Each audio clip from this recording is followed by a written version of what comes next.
रेखा जी, हम यमुना जी के तट पर मौजूद हैं और घाट पर वासुदेव घाट, जहां पर आप लोगों ने जो तैयारी इस बार व्रती महिलाओं के लिए, परिवारों के लिए की है, एक बार देखते हैं आपके साथ, आइए और ये समझने की कोशिश करते हैं। वैसे आपके लिए छठ का अर्थ क्या है?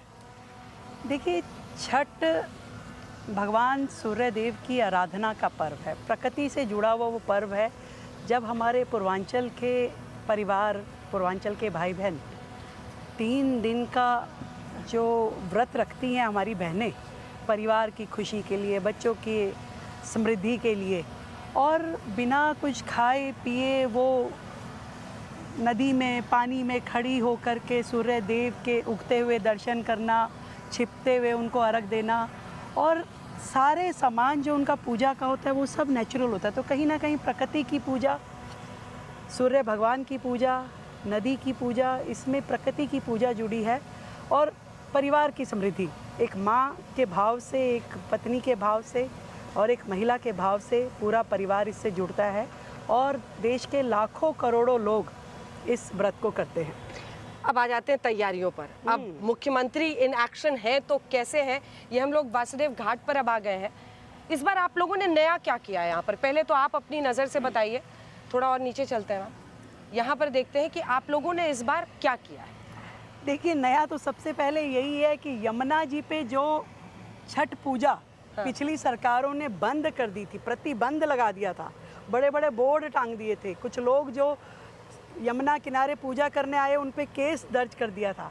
इस बार नया दिल्ली के लिए ये है कि एक दिव्य छठ, एक भव्य छठ दिल्ली वालों के लिए हमने तैयार की है, जहाँ ना केवल यमुना घाट पे हमने 17 जगह तैयारी की है, कई कई किलोमीटर के छठ घाट बना कर के। ऐसे 17 घाट बनाए, 17 घाट बनाए हैं, पल्ला से लेकर कालिंदी तक अलग अलग जगहों पे आप देख रहे हैं। वहाँ पे भी कट्टों के द्वारा ऐसे स्टेयरकेस बनाई गई है, बिल्कुल इसको साफ़ सुथरा किया गया है ताकि छठ भरती पानी में खड़े होकर के इस तरह की बैरिगेटिंग लगाई गई है ताकि कोई भी घटना दुर्घटना की संभावनाएं ना रहे।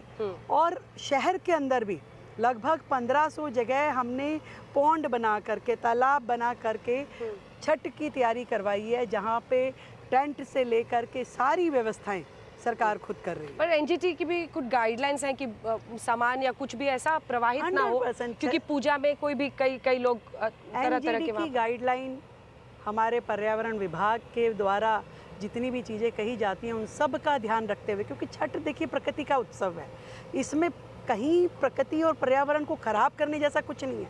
आप जब अर्घ दे रहे हैं तो पानी से अर्घ दे रहे हैं, इसमें कुछ प्रवाहित करने जैसा है ही नहीं छठ में।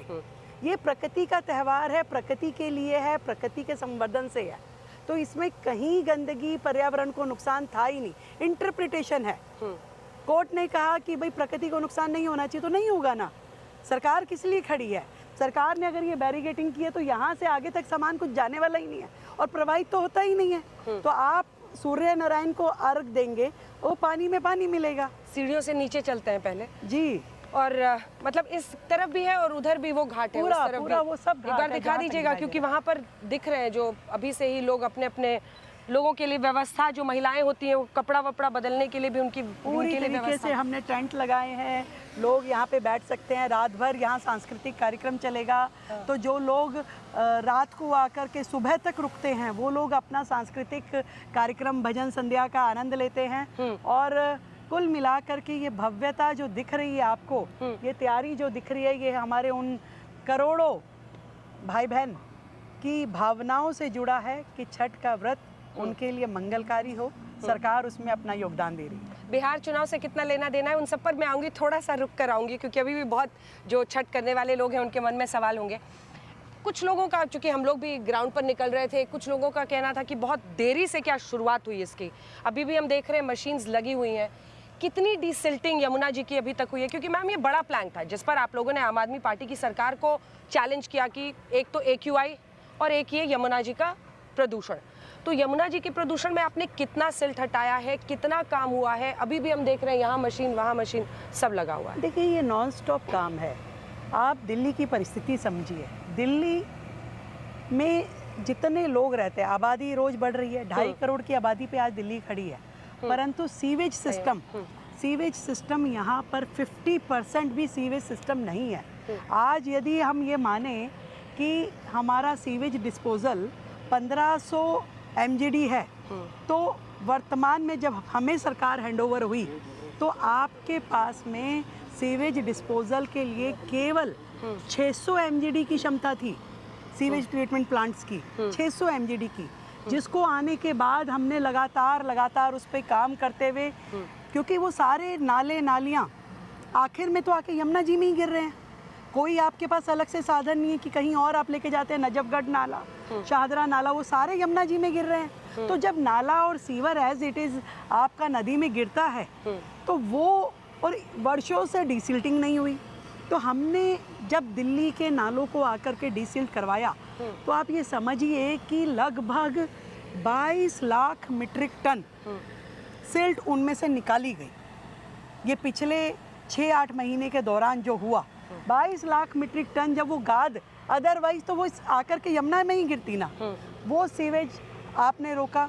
आपने जितने 37 STP दिल्ली में वर्तमान में थे, उन 37 STPs की क्षमता DPCC के अनुसार थी ही नहीं। मतलब 500 MGD तो बहुत बड़ी बात मैं कह रही हूँ उसको ट्रीट करने के लिए, वो भी नहीं थी। उसको आकर के उसमें से 27 को हमने तुरंत प्रभाव में उसको अपग्रेड करवाया, तब उसकी क्षमता लगभग 814 के MGD तक बढ़ी। फिर अभी 10 और STPs को हमने अपग्रेड कराने के लिए लगाया। 13 नए डिसेंट्रलाइज STP लगाने के लिए हमने टेंडर करे और 37 की और प्लानिंग है। कुल मिलाकर के दिल्ली का जितना सीवेज सिस्टम है, दिल्ली भर में सीवर की पाइपलाइन डलना, दिल्ली भर में STP बनाना, डिसेंट्रलाइज STP बनाना, तभी तो यमुना साफ होगी। कोई एक दिन का काम थोड़ी ना है कि मैं आते ही कहूँ कि हाँ मैंने छड़ी घुमा दी और यमुना जी साफ हो गई। नहीं भाई, समय लगेगा।